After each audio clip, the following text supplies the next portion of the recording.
Good morning guys. Finally मी घरी आले. तर सकाळी सकाळी आम्ही गेलो होतो मंदिरात देवाच्या पाया पडायला. तिथून आम्ही नाश्ता करायला गेलो.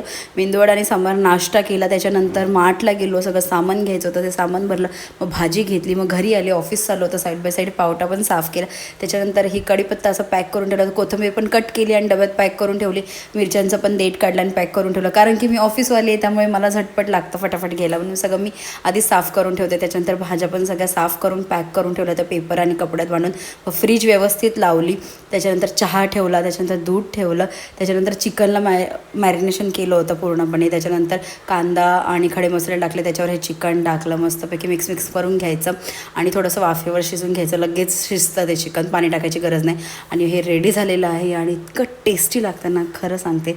थोडंसं दही पण लावा त्याला, मग अजून जास्त टेस्ट त्याची इन्हॅन्स होते. आणि स्पेशली आम्ही आमचा कोळी मसाला टाकतो, तर त्याने अजूनच जास्त टेस्टी लागतं. एक नंबर. That's it for video. Okay, bye guy.